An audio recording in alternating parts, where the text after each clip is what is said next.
Hi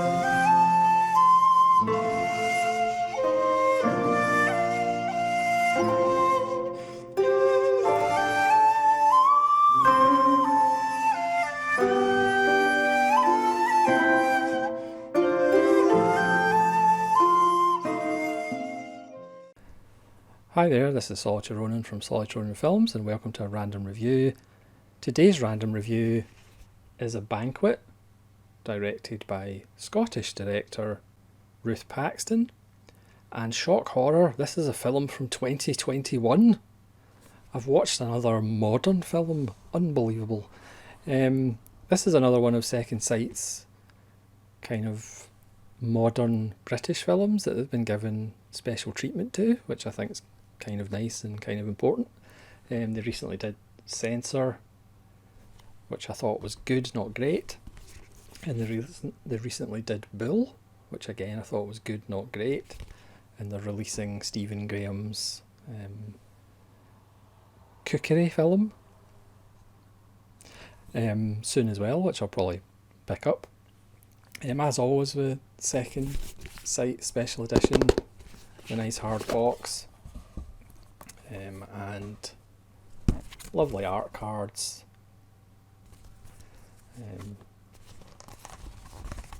There's lovely art cards of some rotting fruit. This isn't a cookery film, even though food does appear quite often and is quite important to the plot. Again, you get a nice booklet with images. This was made during the pandemic. The disc itself, you get an interview with Ruth Paxton. You get an interview with Jessica Alexander, who plays one of the main characters, Betsy. You get an interview with the producer, an interview with the DP, and there's a Glasgow Film Festival Q&A with Ruth Paxton, Jessica Alexander, and also Sienna Guillory, who is probably more famous for being Jill Valentine in the Resident Evil films. This is Ruth... I'll keep wanting to call her Ruth Gordon. This is Ruth Paxton's feature debut, even though she has made a few shorts. It's actually a missed opportunity because it would be quite good to actually have some of the shorts on this release as well. But again, it's usually rights issues and things like that. So the film itself, or I should mention, friend of the channel, Chris Mohan, on his channel, recently did a wonderful discussion video on star ratings, are they helpful or not, and it's kind of interesting that on IMDb a Banquet has a star rating of 4.8 out of 10 on about 930 reviews. I liked it way more than that. I think it's quite a wonderful little film, but I can see why some people might not like it. This is a film that's kind of more about atmosphere rather than explaining everything. It's more about the characters rather than racing through the plot to an easy resolution. We open the film with an uncomfortable scene as Sienna Guillory is looking after what we assume is her husband, who's having trouble breathing. Again, this was made during the pandemic, so I don't know whether he has COVID or whether he has some other respiratory problem. We have a kind of close-up of her wiping something down as we hear this really uncomfortable coughing, somebody struggling with breath, and this goes on for an uncomfortable length of time. Again, for me, the score in this film is excellent. The sound design, it's very brooding and has a sense of dread about the score, which I love. The house itself reminds me a lot of the house in David Lynch's Lost Highway, in the sense of this darkness, this kind of mazy even in the kitchen, which has a huge window with blinds, there's light, but it's not like blinding light. There is shadows, the way the doors in the rooms are arranged. You can kind of partially see into areas. It's really well designed. You can see that this has obviously taken a toll on the mother character, Sienna Guillory, looking after this man, and then that situation changes in fairly dramatic fashion. So the mother is left with her two daughters, including Betsy, who is the older daughter, who is deciding what to do with her future as she's leaving school, perhaps going to university, but she hasn't really decided. And the younger daughter.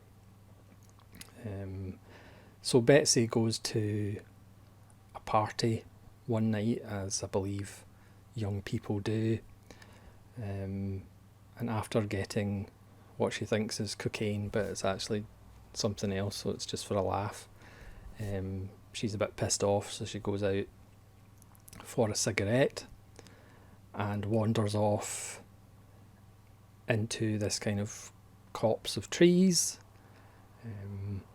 and we notice there does seem to be a blood red moon in the sky. And as the party is continuing, they kind of see Betsy come back, and she seems to be staggering a bit, and of course young people, being as they are, they just think she's drunk, and then she falls over, and then it cuts to Sienna Guillory coming to pick her up, and again she just assumes that she's been drinking as well. We don't really see what happened in the woods. Again, another reason why I like this film is the fact that things don't get explained in minutiae detail, and everything seems fine, but Betsy does seem to lose her appetite, and she feels a little bit tingly everywhere. I mean, this film is about dealing with grief. It's a kind of metaphor for addiction and eating disorders, even though it's a kind of special case of an eating disorder. And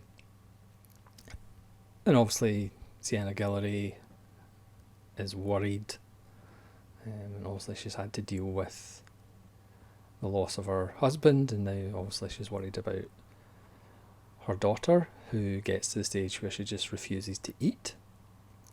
And obviously the mother thinks this is just anorexia or a phase. The grandmother turns up, played by the wonderful Lindsay Duncan, in a fairly ferocious performance, because she thinks she's just acting up to get attention. And it just progresses. There's a wonderful scene involving eating peas, probably the greatest pea eating scene in cinema history. And Betsy seems to have episodes where she completely zones out. She stops breathing. She just stares into space, as if she's being possessed.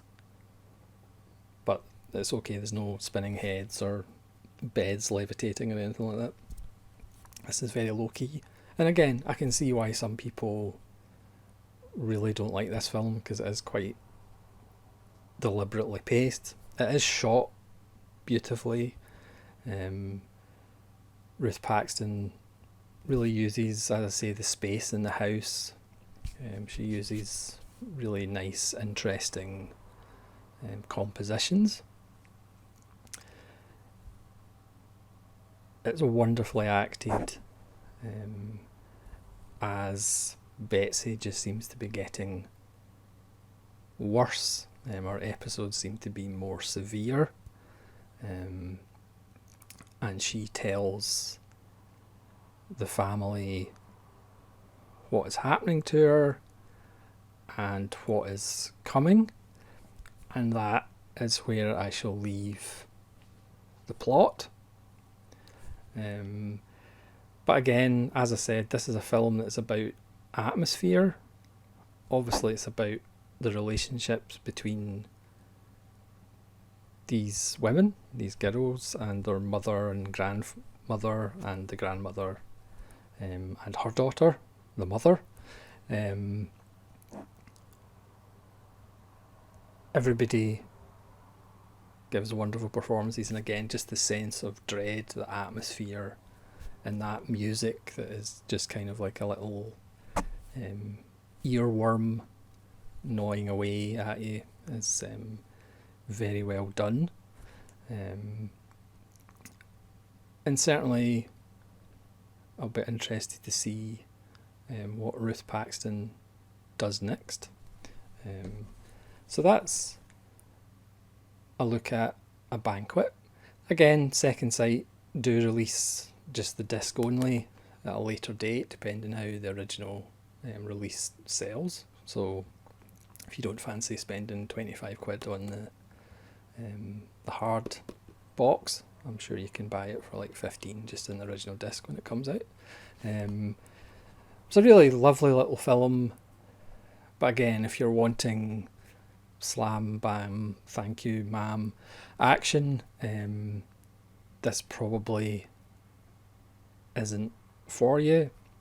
I mean, I think it was kind of shown on like the horror circuit, and I wouldn't necessarily say it's a horror film. It's more just a kind of brooding psychological film about family, and obviously body changes, life changes. There are some wonderful close-ups of food that makes food look really threatening. And certainly, as I say, it is kind of a metaphor for various things and body dysmorphism and other diseases and mental illness. Yeah, it's just a wonderful little film, even though it is modern, that you should maybe check out if you have the chance, and you can let me know in the comments if you've seen it and what you thought of it. And hopefully you'll join me again for more random reviews. This is Solitude Ronin from Solitude Ronin Films, saying farewell.